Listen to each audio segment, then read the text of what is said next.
You know what I thought was weird? I was like, why is this arms dealer dude always giving comic books to little kids? Yeah. Like, it just seemed random. Like, why do you want to go out of your way to, like, make yourself noticeable? Isn't the whole point of what you're doing? Right.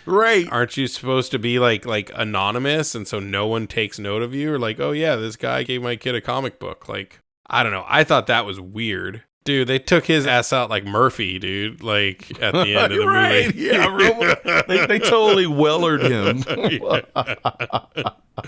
Let's give the man a hand. In a world of bad movies, two follically challenged men will stop at nothing to share their opinions of them. Their wives are tired of listening. But are you? This isn't the podcast you deserve, but it's the one you need. Prepare yourself for Bald Guys and Bad Movies. Welcome to Bald Guys and Bad Movies, episode 72. I am Troy. Here with my good buddy, Mike Stella. Stella! What are we reviewing today, Mike? Reacher Season 2. You refer to these special investigators as your team, your soldiers, even your friends. You do not mess with the special investigators! And now they're all in trouble. They were tortured. They dumped them from a helicopter. And they're coming after us. Good. Why'd you gotta hit him so hard? I don't hit soft. I seem to recall Reacher was the first thing we recorded, but not the first thing we released, but I could be misremembering it. So we recorded Reacher. We were like, I don't want it to be first. We want Batman to be first. So Just to give a quick summary for those who don't know, I mean, there's already a Reacher Season 1. Yep. Jack Reacher is a drifter. He's a ex-military police. What was his title? He was a major of the Special Investigators Unit. Yeah, if you cross the Incredible Hulk with Sherlock Holmes, then there you have Jack Reacher. That's a perfect Especially analogy. in Season 2, for fuck's He's a sakes. fucking monster, dude. That dude's pecs are like, they're not even pecs anymore. They're boobs. Like, Yeah. they're humongous. He's based on many books by Lee Child. Phenomenally successful. Tom Cruise played him twice in the cinemas. Yep. First film was really good. Second one was kind of... I didn't really like it that much. I don't remember minding either. I remember liking the first one. I don't remember like hating the second one or anything. I thoroughly enjoyed the first one with Tom Cruise. Yeah, I enjoyed And Tom he brought Cruise. a nice intensity to the role, even though he's a little guy. He's a little tiny guy. We talked about in the first one, like the first season when we reviewed it, how his whole name came about from him being a really tall, big dude. Because like, Lee Child's pretty tall, right? And his Lee Child's wife is pretty like, tall, and can you get that? Can you reach that for me? And she's like, and like his wife is like, can you reach that for me? And she's like, thank God I have a reacher. Well, Or something actually, like that. He was out of work. He got laid off. I think he was working at the BBC or something like that. But yeah, they were in the supermarket, and I guess he was lamenting about, what am I going to do next? Oh. And he reached something on a high shelf, and she's like, well, maybe you could get a job as a reacher. And then something sparked the name Reacher. And speaking of Tom Cruise, you get two Tom Cruise to stand him up. They may be as tall or big as Alan Richardson. Yeah, that was a big criticism of Tom Cruise. He's a little guy. Was he like 5'5" or 5'6"? Yeah, he's definitely, he might not be twice as tall, but he's definitely twice as wide as Tom Cruise. That's for damn sure. There you go. But what he lacked in size, he made up for in intensity. So whatever. But those are the films. Was it last year? I think Season 1, I believe. I don't know. Yeah, I mean, over a year ago, easily. Yeah, they dropped the full season in one bite, and I'm going to get into that. We ripped through it in Season 1. And I think it benefited that season because you could just kind of tear through it. Mm-hmm. Alan Richardson physically embodies what Reacher is in the books. He's described as... And you've read a couple of them, a right? shaved down gorilla. About 3 or 4. A shaved down gorilla. Everything's massive, right? Oh, so shit. Yeah, and right away he checked the box. Physicality wise, he checked the box, and it was a good performance. Yeah, so he's great. season 1, even though I had a few little minor issues, overall, I was very pleased. Yeah, I enjoyed season 1 as well. Which leads us to season 2. Mike, you just finished season 2, so your recall is probably a little bit better than mine. Yep. The book this is based on, I actually started but never finished. Not because the book was bad, but I just yeah, I know how it is. Shit happens. So the basic plot of this one, and Mike, jump in and help me out. Or maybe, hey, can you nutshell it, Mike? You have the freshest brain. Can you? Sure, I can give it a shot because I'm so good at nutshelling movies. I'll be happy to take a crack at it. Your nuts are delicious. Well, that's what they tell me. One of Reacher's old units, one of his cohorts, one of his subordinates, is found dead, and not just found, like he was thrown from a helicopter. Yeah, thrown from a helicopter in the middle of the woods and found dead. Neely contacts him. Neely was in season 1. Neely was in season 1. Was the only one of his previous she was the only one. investigators that we met. And then they team up to find the rest of the team to see if they're okay and investigate who killed them and why they killed them. Without getting into spoilers, that's basically that's pretty good. Yeah. I mean, yeah. So Neely's back. She appeared in season 1. And, she's a badass. And I really liked her character. I liked her in season 1. I liked her in season 2. Well, we get to see all the characters. Through flashback, we learn about all the characters in his in his unit. So, yeah, all of his special unit, it's not just the one guy. They found out another guy has been killed.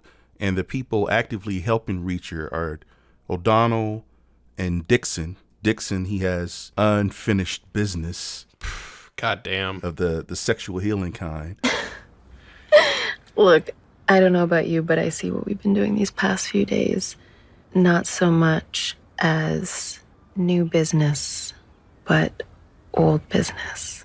Old business that really needed to be taken care of. Damn right it did.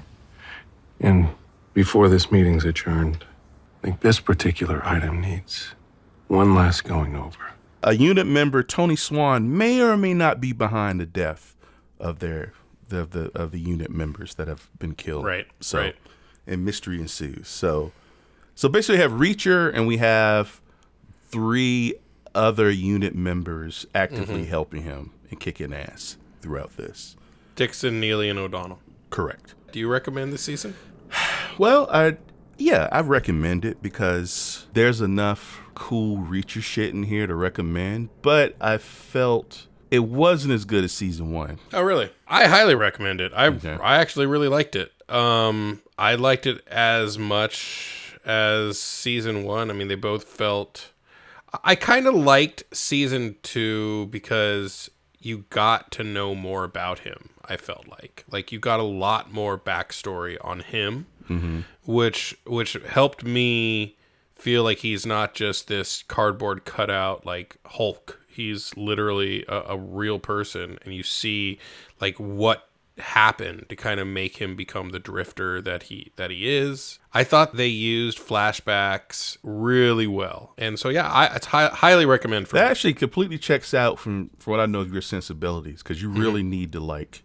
For you, action's just not enough. You want to like give a shit and care. And, exactly. You know, that's really a big requirement for you. So within the last like couple months, I tried to give the John Wicks another chance, and I don't think I got through John Wick 2. Like I got through John Wick 1, and then I got like pretty far through John Wick 2, and I was just like, and like we had to do something. Like we were in the middle of something, me and Andrea. And we stopped watching it, and I just never cared to pick it back up. Like it just I don't care. Like it just doesn't. It just holds no draw for me. I get what you're saying. My opinion, I felt like all the things you liked about it, I agree with. Like it's good to get to know the backstory. I'm not against it. I think they did it too soon. I think we needed one more season of Reacher. Really? Being the lone gun, right? And the big problem I have is that Reacher becomes less special because his whole unit is basically this ass-kicking, efficient killing machines. I get it, but I don't agree with that. I want one more. So I feel like we haven't. Season 1 was a great introduction, and for me, and this even applies to the books. that I've liked, the ones I've read, is Reacher, small town or completely out of his element and completely underestimated. And I think that's what people really, truly love about this guy. He's kind of a one-man force. And I can understand why that would be the case, but I also see why they would want to do that early on, because you've seen that he's a one-man force. You know what I mean? You've already kind of seen that. And so kind of humanizing him a little bit more, giving him a little bit more backstory, I think is probably going to help the sustainability of the show itself. I don't like to say I disagree, but you can humanize the guy without having 3 other people just as capable almost as Reacher. Like in season 2, he's the fucking hero, and he just took the world by storm. And I think people were thirsty for more of Reacher. And even though they got some Reacher, it just felt diluted because we have 3 other people. I can see what you're saying. Super capable of kicking ass. They could flesh out his backstory without sidelining him to a degree in terms of the action. I'll tell you the truth. I don't think the kicking ass is the best part of the show. Like, I like the Sherlock Holmes-y shit more than anything. Well, I think that's the most interesting part of the show. And what I liked about it, about having everyone there, is they were all different. They all had different skill sets.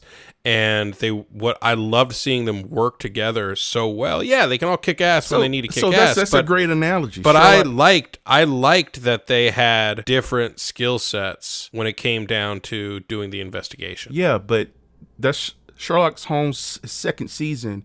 He has 3 other investigators helping him to solve the crime. What makes Sherlock Holmes amazing is that Sherlock Holmes is uniquely brilliant, right? And sure, I would love to have seen, before we met all his other teammates, and they was almost so fucking perfect, right? Like, yes, they all had different skill sets, but what that did for me was water down and make Reacher shine a little less. Because you add more characters, then that's more screen time. That's dealing with, like, if they had just had, what's her name? The one that he had a fling with. Dixon. If it was just Dixon entering the picture, then it could have been more of a team up. Maybe not have Neely, just have Dixon. I'm with that. I'd have been fine with that. And I thought that, I also think him and Dixon have very different skill sets, which I thought was really nice. Yeah. I don't know. I kind of feel like the people, Roscoe and the dude from season 1, while they weren't part of his team, they were still helping him solve the murder. And I felt like they helped a lot season 1. Yeah, they helped, but they weren't kung fu ass kicking weapons experts. Sure. Like, they stepped up gradually to the challenge because Reacher, just his very presence, brought that out of him. But it was just too many Reacher clones.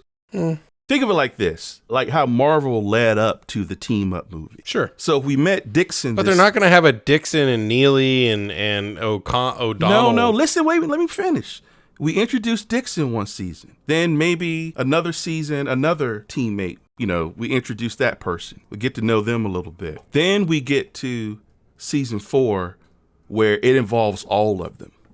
Right? Sure. I mean, I'm fine. I would be fine with that. And I mean, I'm not saying that I wouldn't be here for that. Mm-hmm. You know what I mean? I wouldn't be all about them doing that. I'd be totally fine with that. I just felt like it didn't bother me that we hopped right into it because I gave a shit about the characters, I don't know. I didn't really give a shit about Neely.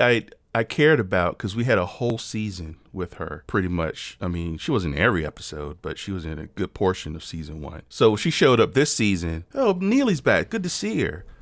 Right. Then we meet Dixon. We meet, what's his name? O'Donnell, O'Donnell, yeah. Whatever. The white guy. He has an interesting story. He has a family, right? Mm-hmm. We're getting acquainted with him. We're getting acquainted with Dixon. We have this very complex plot unraveling. They're trying to figure out a mystery. And it feels like I got attached to Neely so well because I wasn't overloaded with characters, right, to get acquainted with. It was Roscoe, the black detective guy, and then a character from his past, right?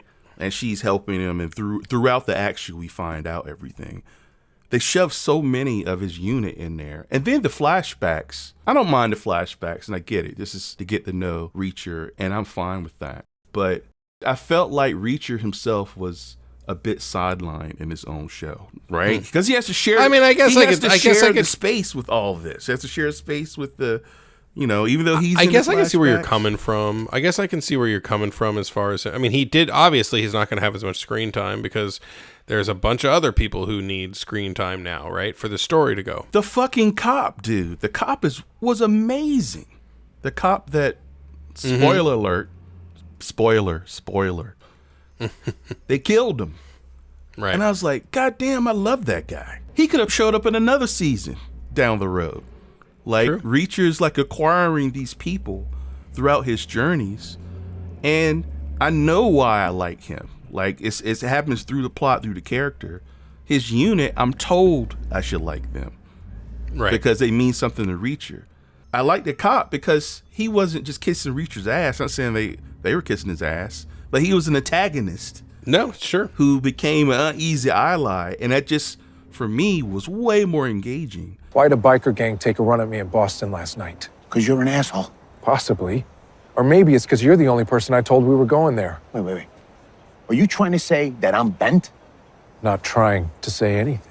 I know what it is to look out the window every night and pray that the next set of headlights coming down the street is your father's car, even though you know it'll never happen. Because you saw the guys from Romano's funeral home throw dirt on his casket. Look, I know that's your friend's son and widow. I get it. But you call me dirty one more time, and I don't care if we're standing in front of the statue of the Holy Mother. I will give you that beating that I owe you. And then what's with the killer guy? Was he British? The smarmy British guy? He had a British accent, yeah. That led to a wet fart of an ending for him. Like, he was this cutthroat guy just slicing innocent people left and right and killed a doctor because he wanted his identity or whatever. And then at the very end, with last episode, he encounters the special investigators and they just fucking blow him away. Yeah. With no pomp and circumstance. Like, what was the point of that guy? We'll give you one chance. Tell us who you're selling the weapons to. Oh, I'm sorry, that would ruin my reputation and my business. Not that I would expect any of you to understand. I can see that you're idealists. Besides, your issues aren't with me. I don't fire the weapons. I'm the middleman. It's just business. You think that makes it better? Yes, I do. Between the seller of the gun or the user, I prefer to be the seller. The base mindset that a person has to embrace to actually pull the trigger is no better.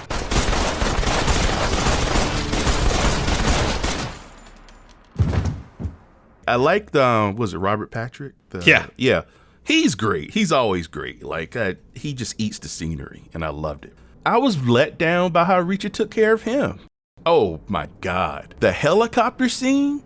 Mm-hmm. The fucking bad CGI, dude. Usually, I'm... But him crawling up the side of the helicopter? What the fuck? It was like Spider-Man 1 level. I couldn't even. I didn't even notice it. Maybe my screen was just too dark or something. But I didn't even look that bad to me. Well, I saw it on a big screen. I was like, oh Lord. I wanted him to really just dismantle this guy. He just kind of pushes him out. Like, I mean, he punched him a few times, but I don't know. I just felt a little underwhelmed. There's a scene where Reacher is stalking people and he like chokes two guys to death. And oh right, I'm like, really? Like, yes, they ramped up the violence in some of the scenes, right? Some were very pleasing, like with the bikers. Right. Headbutting a guy and breaking his arm. That was very nice. But then, then there was a construction fight and he drowns a guy in concrete. Concrete? Yeah. I don't know. It just felt kind of... That's so funny because I actually thought it was kind of... Okay, so there were some scenes where I was like, okay, this makes sense because they don't want to make a bunch of noise. They don't want to use any guns. Mm-hmm. So they want to keep it quiet. And so that's why they're killing people in this way, right? And I was fine with that. That didn't bother me. I kind of liked that he drowned him in concrete. I thought that was kind of... No, I like the idea, I think, of how he did it. Like, it was like a little... I would agree with that. I felt awkward. like the way it was shot and choreographed. It was. I will agree with that part. He just kind of holding his face in, like get in there. Yeah, like get your whole hand in the concrete. Imagine if there was a vat of concrete. He just had him by the legs, just dunked him. That's how Reacher drowns a guy in concrete. I mean, I wouldn't go that far. That's pretty cartoonish there. But I mean, like, but him holding her. Oh yeah, that I was like, there's no way he's holding this fucking. He's holding a fucking gurney with a grown ass woman with one hand. Yeah, that ain't happening. That took me out of it, and I'm all about Reacher being a fucking, strong motherfucker. It was very Schwarzenegger, very Commando. Yes, it was very Captain America, curling a helicopter. Remember that from Winter Soldier? But what about when he goes and like sees the guy in the hospital when he takes the catheter and that was great. Like, I love he's that. pumping the air into the catheter, and then like you think, oh shit, he's gonna let him go, and then he's like, Lucky for you, it looks suspicious when your insides blow up. Hospital checks security cameras. Sees us coming in here, causes all kinds of trouble. But if you have an embolism after a car accident, no one suspects a thing. A gift from Gaetano Russo. No.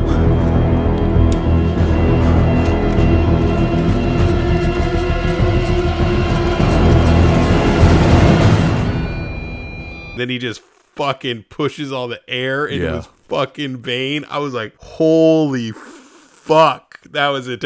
Oh, but then Neely takes the sensors off of the guy and puts it on her own chest. So that way it never seems stops, like and it, no one's it never alerted. stops. Yeah. It looks normal. Like I thought that was pretty awesome. That was a nice scene. Like that was a good scene. It doesn't and that's Reacher using his brain, right? Yep. Was it that scene? He had a funny ass line that made me laugh out loud. Hi, Grant. You yell or make noise, I'll tear your trachea out, and your last thought will be, holy shit, he really did it. Oh yeah. Yeah. That was really, really, really funny. Well done. But then there was something I felt was like that was a cold-blooded, brutal thing. Yeah, that guy fucking deserved it. Right. But then in the last episode, remember they asked the scientist and the helicopter pilot, like, they had killed everyone, and like, what are you going to do with these guys? And Reacher asked them a question or whatever, and they were like begging for their lives. He's like, go ahead. They let them go off in a helicopter, and Neely uses it as target practice for the fucking missile. That felt kind of fucking cold. It almost crosses the line into them not being likable. Because that's what the villain would do. Oh, yeah, you're fine. Go ahead. I'll let you go.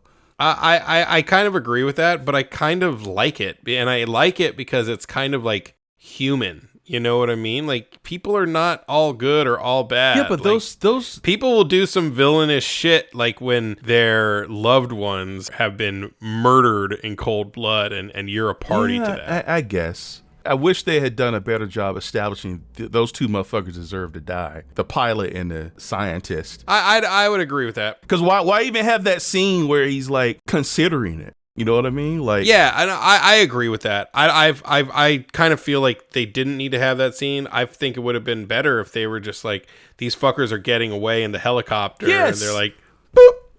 Exactly. You don't have to worry about your good guys coming off as like kind of fucking fucked up and evil. Like, yeah, they're stopping more bad guys. Hey, we get to test the weapon. We get to see it in action. Win-win. What about the when they at the beginning of the show when they check into the hotel, she was checked in as Sarah Connor. They're like, who the hell's Sarah Connor? Then it cuts to Robert Patrick. I don't know. Who gives a fuck? Like, yeah.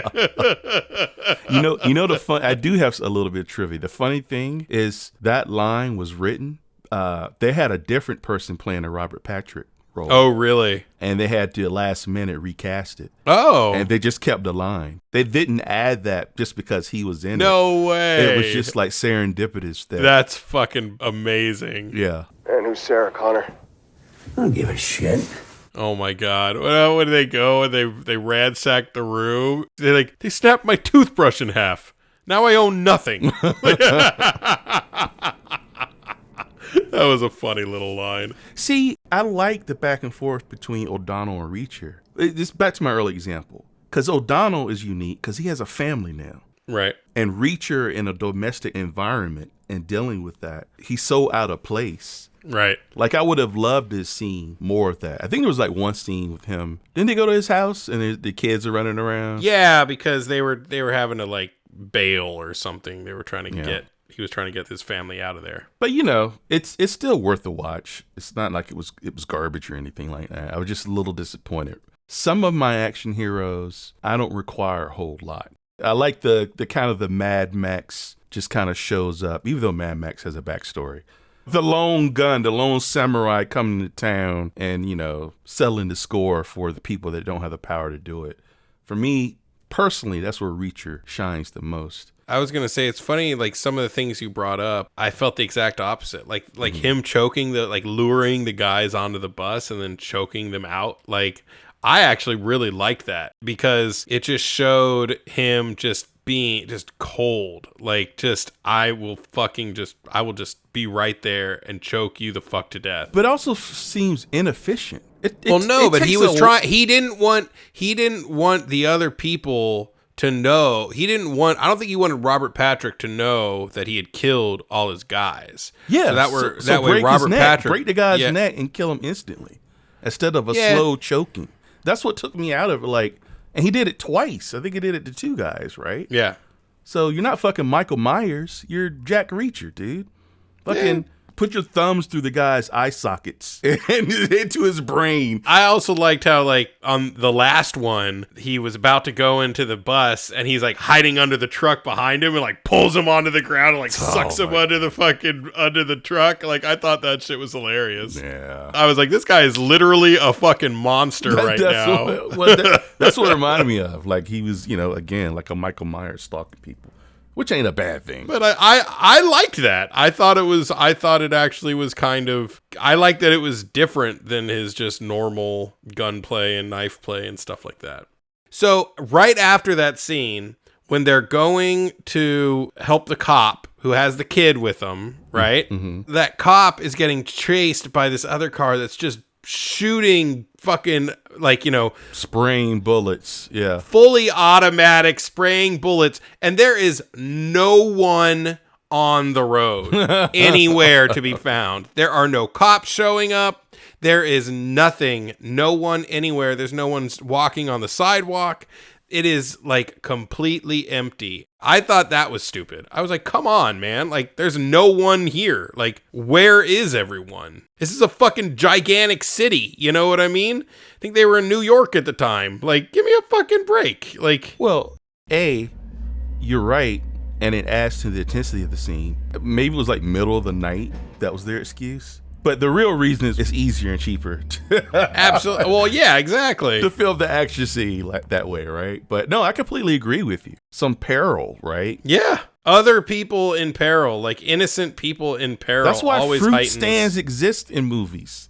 To be crushed by car chases. Exactly. Right? You want to have, like, you know, fucking watermelons and tomatoes flying up over the windshield.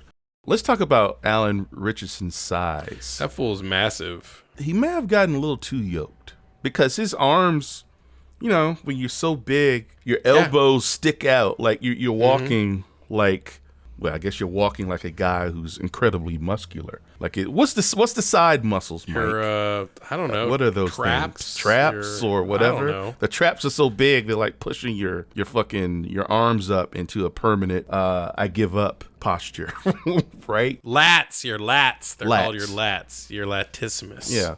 And then I felt like it may have impacted his gun handling a little bit. Because when you're holding a gun, you go around a corner, you know, you get that gun stance and you want to be tight. You know what I mean? Like, yeah, it made him feel awkward. And look, I love Jack Reacher. I'm not just picking to be picking. Maybe I need to rewatch season 1, but none of these things jumped out at me in season 1. He was big, but he didn't come across as fucking. He did to me. Like, he came across to me as fucking ridiculously huge. Big and a little awkward? Absolutely. Okay. Maybe it was me then. But, you know, it doesn't detract enough from the show for you not to watch it. What was your favorite moment? Did you have a favorite moment in all the episodes? Well, the embolism part was pretty fucking awesome. Yeah, that was I nice. will say that. There was something that I noticed at the very end of the show when Neely and Reacher are like walking away from each other, when they just say bye, they just like wave to each other. I'm like, I swear to God, I think they're like on the spectrum. I think they're both slightly autistic. Like, the way they deal with things and the way they conduct themselves, especially Neely, like, just they're the way they're not comfortable with she has physical a condition. contact. She has an actual, I guess it exists, a condition about touching. Her character. Well, I'm just saying, like, the way their brains work, But and when I see their brain, right? The way, not just that they're awkward, it's like their brains work in a different way that helps them to solve things that most people wouldn't be able to solve. Mm-hmm. And I think it probably comes from the autistic awkwardness and the autistic sort of superpowerness. You know what I mean? They really need to be together. They're super senses. I don't think it happens in the book, but no way. What? They're perfect for one another, dude. No, they're not. Why? Why would you say they're that? Perfect? They're like the perfect best friends. They are not perfect for each other. I don't know. Romantically? Hell no. Yeah, that would be awful. Yes. That would be the natural extension of their relationship. No. They're just really good friends. I know in the show they're really good friends. No, I'm just saying they should only stay really good friends. I sense that shit would ruin it for me. If they made them have a fucking romantic relationship, I would fucking be done. Why would that be so impossible though? Because it makes no sense to me. Like they seem like brother and sister. Reacher for her is probably the only person in her life she's close to that she would even consider allowing them to touch her, hold her hand, or help her overcome, this affliction she has. But she also is like asexual. Like she doesn't have any sexual attraction. I mean, she literally said that in the show. They talked about like, someone's really attractive. Like everyone's attracted to her. And she's like, I'm not attracted to anyone. And literally she's saying that she's asexual. She has no sexual attraction to other people. I get it. But she's also a written character and you can write things to make her evolve. Because there's what's the character evolution? She's going to be that way forever, right? If we're talking about... she can evolve in other ways, but she doesn't have to evolve in a way that creates a romantic relationship. I think that would be lame, personally. I would never want to see that. I would love to see it. Maybe I just want to see her in a sex scene. Maybe that's it. What do you think of Dixon? I thought the actress looked kind of fucking weird, dude. Like her eyebrows and... Yeah, she... there were times where I thought to myself, she looks kind of weird. And then I'd look at her a little bit longer. I'm like, yeah, she's kind of weird looking, but goddamn, she's fucking hot, too. Yeah. Hey, look, it's not about the looks, right? It's about the chemistry. I may have enjoyed this more if I didn't have to watch it week to week. Probably. You were able to watch it all in one sitting. I think you would have, actually. I think you really would have liked it a lot more if you were able to just binge it like I was. And I thought about it because Reacher season 1, they dumped all of it in one sitting, and I was able to watch all of it. The show has to be amazing for me to be able to watch it week to week. Yeah, I think I might have appreciated this show more because in terms of the plot wasn't so super compelling. Right. That I was like on the edge of my seat. The same might be said for season 1, potentially, but it had a different impact because I binged it, right? Because I felt like the plot was a bit generic, and I liked in season 1, and maybe it's just me, but I felt like he had more intelligent investigating that he did. It could have been dampened by the fact that he had his teammates and everyone had a certain set of skills, so they brought more to the table. He didn't have to just rely on his intellect. But again, it goes back to not to beat a dead horse. You're a bit late for that! For me, it was too soon to have all these other really highly adept investigators step into the Reacher world when we're still just getting acquainted with him.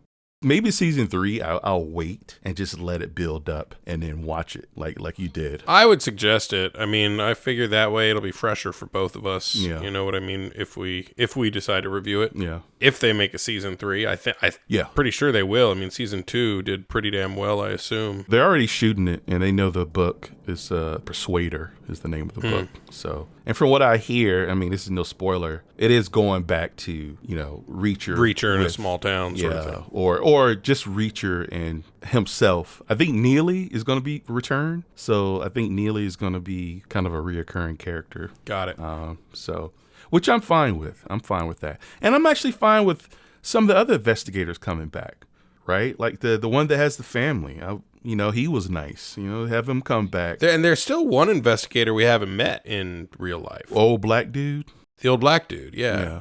Swan died. We find out, spoiler, at the end. Right. And that's another thing. That was a intriguing little B plot. Is Tony Swan behind all this? Did he betray them? Yeah. And then I thought that was pretty good. And then turns out he didn't, and his eyeballs are in a jar. Yeah. And I just felt like I thought that was kind of lame. I actually did think that was kind of lame. I would have rather had him like be bad, maybe.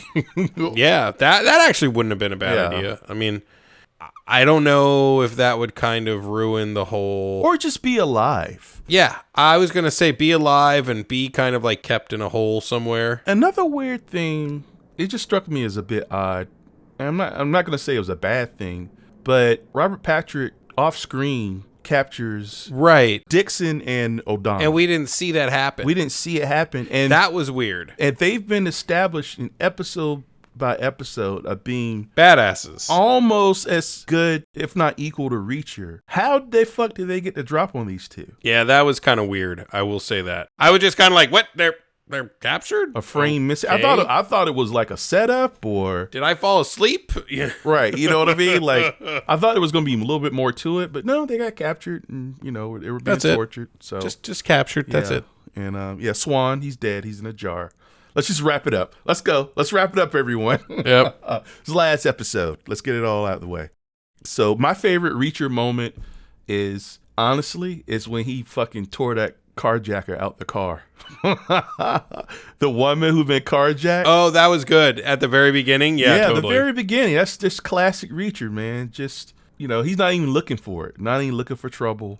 It doesn't even impact him, right? And that's the thing with this plot. It personally impacted him, which is fine. But I like it when Reacher steps in because it's the right thing to do. There's nothing at stake personally for him other than the fact that morally and righteously, this is what needs to happen. And he's going to fucking do it. Well, where did his brother dying come into play in season 1? I don't remember season 1 that well. He died before the show, like off screen. It had nothing to do with the plot. No, It did have something to do with it. Joe, that's what I thought. Yeah. So it did have something to do with him, though. Season 1. Oh yeah. I guess you're right. He was trying to figure out who killed his brother. Right. That's what I thought. So, well, some of the books, or a lot of the books, it's like that. Right. He just steps into a situation. Even with the Joe thing, the brother is what gets him interested, and then the people of the town. Right. Then the bigger picture's revealed. Yeah, it's about revenge, but it's also about doing what's right. So that's why I like that carjacking scene. I love how he just, it was just like a throwaway thing where he just throws the guy out. You see the guy's leg like go flailing like he's just trash. Well, you know what I liked? How he walks up and he takes his jacket and he wraps it around his hand and he punches through the window, pulls him out, deals with everything, then walks back into the store and he's like, "Here's 30. Need a new jacket." What's wrong with the one you just bought? It has blood on it. I thought that was pretty good. Oh, I also like when he kicked the car to make the airbag go. Right. What? So you got in a car? No, I didn't get in a car accident. He just kicked the car. And it's like, well, how'd the airbag go off? He's like, look, I'm not trying to get into it. He kicked the car, the airbag went off. That's it. And then like move on. Now, I want to ask you something because I thought it was a pretty dope little gunfight scene. How did you feel about the heroin bust shootout in the flashback? The flashback.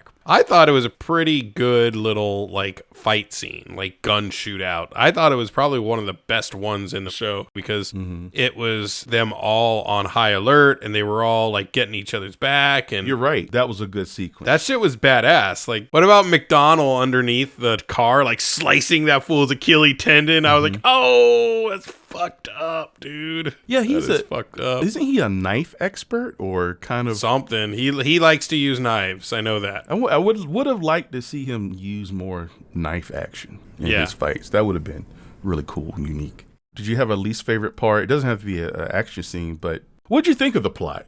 Yeah, what'd you think of that? I thought it was kind of... You know what I thought was weird? I was like, why is this arms dealer dude always giving comic books to little kids? Yeah. Like, it just seemed random. Like, why do you want to go out of your way to, like, make yourself noticeable? Isn't the whole point of what you're doing? Right, like, right. Aren't you supposed to be, like anonymous and so no one takes note of you? Or like, oh, yeah, this guy gave my kid a comic book. Like... I don't know. I thought that was weird. Well, his character ended up being pointless. Like, in my opinion, I mean, yeah, he served a point in the plot, but in terms of the final battle, we spent screen time with this guy murdering people across the U.S. Dude, they took his ass out like Murphy, dude. Like at the end of the movie. Yeah, they totally wellered him.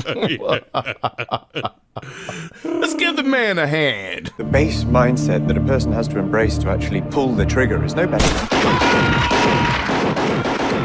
Remember when she like stabs the fool in the eye with the stiletto with her shoe? Do you remember that part? Oh, Dixon? Dixon, yeah. He's like about to stab her and like she pulls off her shoe and like I was like, oh fuck. No, like and here's something I'll give a compliment to. It's something that for Rebel Moon I cited as a kind of a flaw.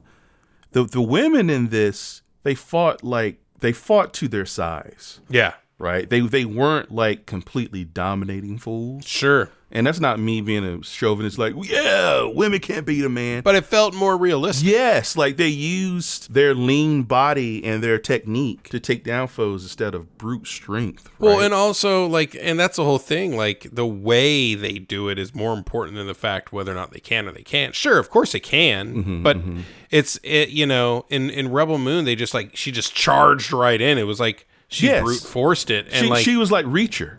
Yeah. She did things that Jack Reacher would do and could get away with because Alan Richardson is a fucking mountain. Jesus, that dude is way too big. Well, you're a little itty bitty thing. That shit ain't gonna fly. You kick a 6'4" mound of muscle in his stomach, he's just gonna look at you and laugh. What about when Dixon comes out in that dress and Neely's like, "Close your mouth, boss. You're catching flies." Like he was just standing there like, "Oh shit." And I was thinking that about Neely. Holy shit. Oh yeah, she looked great too in that dress. She's gorgeous, dude, in my opinion. Absolutely. But I just thought it was funny as hell. Like he's just so awkward around women. Like he has no idea. He's lucky that he's just this massive monster and like women are more like basically throwing themselves at him. Otherwise he'd have no idea what the fuck to do. And that's why the readership for Reacher books, I'm not gonna say it's mostly women. Really? But it's about an equal amount. Really? Yes. Surprised. It's by design. Lee Child. He did his homework when he designed Jack Reacher. So those qualities, that's, you know, of course it's endearing. And I like that whole section. Reacher in a suit. Like the seams bursting. Yeah. He looks like he was as uncomfortable as those seams were, right? Trying to hold the fucking, yeah, you know, absolutely. The shirt and coat on this fucking guy. And he couldn't wait to get rid of it too. And you know the other thing I like about Reacher is he's very quick to say, "I'm hungry. Let's go eat." Yeah, totally. He needs to feed the machine, dude. He's a big guy. He needs to eat, right? He's a big dude. He needs calories. Oh, the candy bar scene. That was funny. Oh, yeah. Do you remember? I can't remember it word by word, but do you remember? Like it's a Clark bar, right? Yeah, she's like, can we have candy? Or can we stop talking about? Are we done talking about murder? And can we have candy now? And it's the little girl they're protecting. The little right? girl is there, like, yeah, sure, go ahead. And like he's walking over to the candy, and she goes, "Okay, great," and like grabs it, and you see him like kind of jolt, and he's like, they're like, "What's the matter?" He's like, "That was the only Clark bar."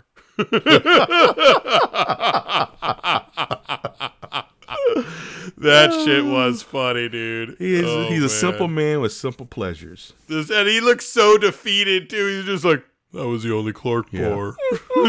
Yeah. He's like a gigantic defeated puppy. So I have high hopes for season 3. You know, overall, I'm glad to have a Reacher season 2 than not have a Reacher season 2 at all. Didn't like as much as season 1, but I'm happy that you liked it. I enjoyed it. And I hope other people liked it because yeah, totally. I just want to continue the adventures of Jack Reacher across our great United States. Let's rate this. Let's rate this motherfucker. All right, Mike, what do you think of Reacher season 2? I will give it 4 out of 5 undiagnosed sociopaths. Did you remember that line? She's like, "Have you ever been diagnosed a sociopath?" And he's like, "Not diagnosed." He is kind of a murderer. Yeah. He just like, you know, kills everything, dude. Yeah.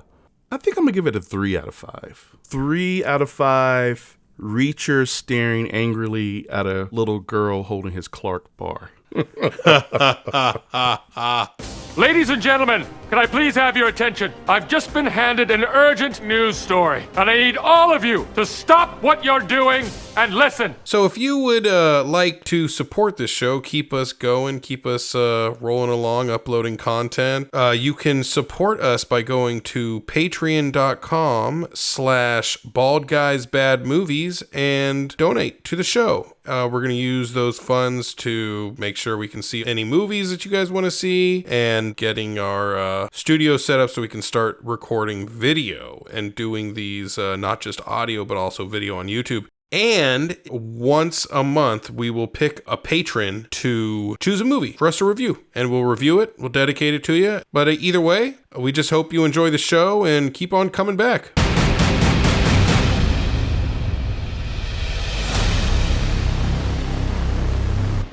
I'll take these. And a Clark bar.